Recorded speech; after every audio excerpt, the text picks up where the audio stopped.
कुछ बातें ईश्वर के चरणों में समर्पित। प्रभु कहते हैं कि तू सोने से पहले सबको माफ कर दे, मैं उठने से पहले तुझे माफ कर दूंगा। दुनिया से बात करने के लिए फोन की जरूरत होती है और प्रभु से बात करने के लिए मौन की जरूरत होती है। फोन पर बात करने पर बिल देना पड़ता है और प्रभु से बात करने पर दिल देना पड़ता है। मोह माया में फंसने वाला बिखर जाता है और ईश्वर से जुड़ने वाला निखर जाता है। भगवान के पास दो शक्तियां हैं, एक है माया, दूसरी है भक्ति। जब कोई भगवान के समक्ष जाता है और भगवान को प्रणाम करता है तो वो पूछते हैं, बोलो क्या चाहिए, माया चाहिए या भक्ति चाहिए? भक्त पूछता है, भगवान दोनों में क्या अंतर है? भगवान बोले, देखो दोनों में एक ही अंतर है। अगर तुम्हें नाचना है तो माया ले जाओ और अगर मुझे नचाना हो तो भक्ति ले जाओ, क्योंकि जीव जिसके वश में रहे उसका नाम माया और भगवान जिसके वश में रहे उसका नाम भक्ति। भगवान के राज में समस्त संसार नाचता है, जबकि भक्ति के राज में भगवान स्वयं नाचते हैं। इतनी ऊंचाई ना देना प्रभु की धरती पराई लगने लगे, इतनी खुशियां ना देना प्रभु की किसी के दुखों पर हंसी आने लगे। नहीं चाहिए ऐसी शक्ति जिसका निर्बल पर प्रयोग करूं, नहीं चाहिए ऐसे भाव की किसी को देख देख जल मरूं। ऐसा ज्ञान मुझे मत देना, अभिमान जिसका होने लगे। ऐसी चतुराई भी ना देना कि लोगों को छलने लगूं। किसी ने पूछा, भक्ति क्या है? बहुत ही प्यारा जवाब आया, भक्ति हाथों पैरों से नहीं होती, वरना विकलांग कभी ना कर पाते। भक्ति ना ही आंखों से होती है, वरना सूरदास जी कभी ना कर पाते। ना ही भक्ति बोलने और सुनने से होती है, वरना गूंगे बहरे कभी ना कर पाते। और ना ही भक्ति धन और ताकत से होती है, वरना गरीब और कमजोर कभी ना कर पाते। भक्ति केवल भाव से होती है, एक एहसास है भक्ति जो हृदय से होकर विचारों में आती है और हमारा प्रेम परमात्मा से जुड़कर रिश्ते में बदल जाता है। भक्ति भाव का सच्चा सागर है।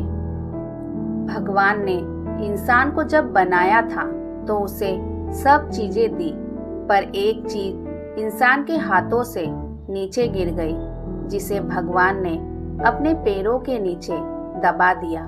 इंसान के चले जाने के बाद भगवान से किसी ने पूछा, आपने अपने चरणों के नीचे क्या छुपाया है जो इंसान को वापस नहीं दिया? तब भगवान बोले, मैंने अपने चरणों के नीचे शांति छुपाई है।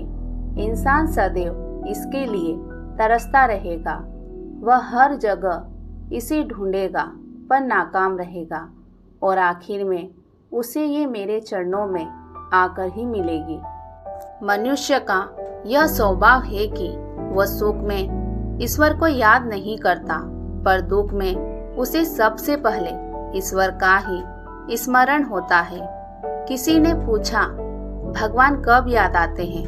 उत्तर मिला, धर्मात्मा को हर समय, पापी को मृत्यु के समय। चोर को पकड़े जाने पर, गरीब को भूख लगने पर, धनी व्यक्ति को बीमार हो जाने पर, कंजूस को पैसा खो जाने पर, किसान को वर्षा न होने पर और मुसाफिर को ट्रेन छूट जाने पर, व्यापारी को नुकसान हो जाने पर, विद्यार्थी को परीक्षा में असफल होने पर, इंसान को विपरीत परिस्थितियों में ही भगवान याद आते हैं। दुख में सुमिरन सब करे, सुख में करे ना कोई। जो सुख में सुमिरन करे तो दुख काहे को होए। सब दरवाजे बंद हो जाए तब भी एक दरवाजा कभी बंद नहीं होता, और वह है ईश्वर का दरवाजा। उम्मीद ईश्वर से रखो, दुनिया से नहीं। मैंने कहा अपराधी हूँ मैं, ईश्वर ने कहा क्षमा कर दूंगा। मैंने कहा परेशान हूँ मैं, ईश्वर ने कहा संभाल लूंगा। मैंने कहा अकेला हूँ मैं, ईश्वर ने कहा हमेशा साथ हूँ मैं। मैंने कहा उदास हूँ मैं, ईश्वर ने कहा नजर उठाकर देख, हर वक्त तेरे आस पास हूँ मैं। जब आप भगवान का ध्यान करें तो हमेशा यही प्रार्थना करें कि हे ईश्वर, अगर किसी समय में आपकी उंगली पकड़ना भूल जाऊं तो आप मेरी बाह पकड़ना कभी मत भूलना। अगर मैं आपको कहीं साथ चलने के लिए बोलना भूल जाऊं तो भी आप स्वयं मेरे साथ चलना कभी मत भूलना।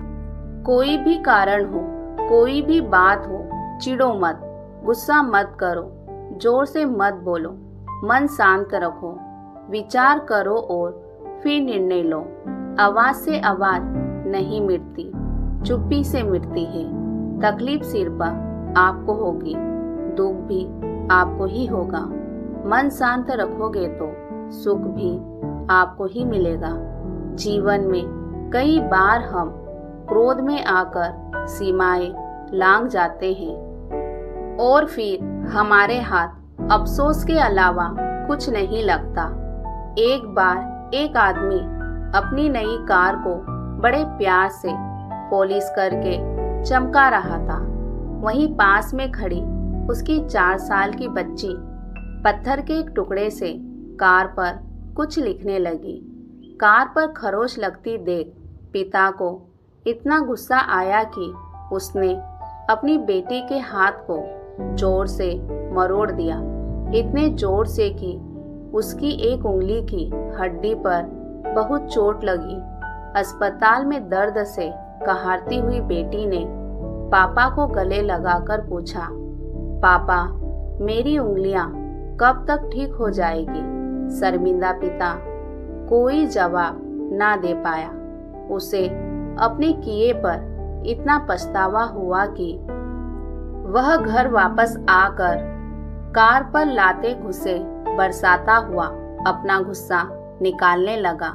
तभी उसकी नजर उस खरोच पर पड़ी जिसकी वजह से उसकी नन्ही सी बेटी को उंगली पर इतनी चोट लगी थी। जानते हैं पत्थर के टुकड़े से बेटी ने कार पर क्या लिखा था? आई लव यू पापा, आई लव यू पापा। जीवन में सीमाएं हमेशा याद रखिए, चाहे वह गुस्से की हो, चाहे वह प्यार की हो। और यह भी याद रखे कि चीजें इस्तेमाल के लिए होती है और लोग प्यार करने के लिए, पर हम उल्टा ही करते हैं। चीजों से प्यार और लोगों का इस्तेमाल करते हैं। यह दुनिया कितनी निराली है ना। जिनकी आंखों में नींद है उनके पास अच्छा बिस्तर नहीं, और जिनके पास अच्छा बिस्तर है उनकी आंखों में नींद नहीं। जिनके मन में दया है उनके पास देने के लिए धन नहीं, और जिनके पास धन है उनके पास दया नहीं। जिसको भूख है उसके पास खाने को कुछ नहीं, और जिसके पास खाने को है उसके पास भूख नहीं। कोई अपनों के लिए रोटी छोड़ देता है तो कोई रोटी के लिए अपने छोड़ देता है। शब्दकोश में असंख्य शब्द होते हुए भी मौन होना सबसे बेहतर है। दुनिया में हजारों रंग होते हुए भी श्वेत रंग सबसे बेहतर है। खाने को दुनिया भर की चीजें होते हुए भी उपवास शरीर के लिए सबसे बेहतर है। देखने को इतना कुछ होते हुए भी आंखों से भीतर देखना सबसे बेहतर होता है। सोने की लंका और पुष्पक विमान तो रावण के पास थे। राम ने तो वनवासी देखा था। राजपाट तो कंस के पास था। जेल में जन्म तो कृष्ण ने लिया था। राजमहल में तो कौरव ही रहते थे। वनवास तो पांडवों को भोगना पड़ा। संघर्ष हमेशा सत्य के साथ चलता है। जब सत्य के लिए भगवान को भी संघर्ष करना पड़ा तो हम तो फिर भी इंसान हैं। बात बहुत छोटी है पर गहरी है।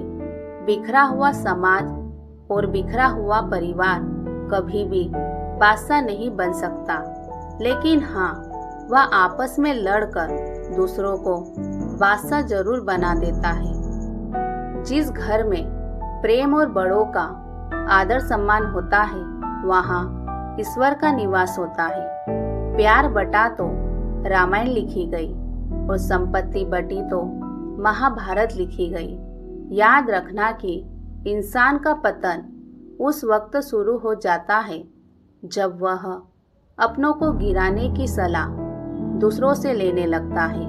एक पत्थर लो और इस पत्थर को किसी जानवर, कुत्ते या बिल्ली के ऊपर मारिए। आप देखेंगे कि वह जानवर डरकर भाग जाएगा। अब वही पत्थर लीजिए और एक मधुमक्खी के छत्ते पर मारिए।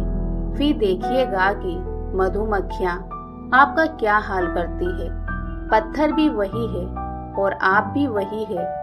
बस फर्क यही था कि जानवर अकेला था और मधुमक्खियाँ समूह में थी। एकता में ही शक्ति होती है। संयुक्त रहिए, संगठित रहिए, प्यार से रहिए, सबका ख्याल रखिए और अपना भी ख्याल रखिए। हमेशा मुस्कुराते रहिए, कभी अपने लिए तो कभी अपनों के लिए।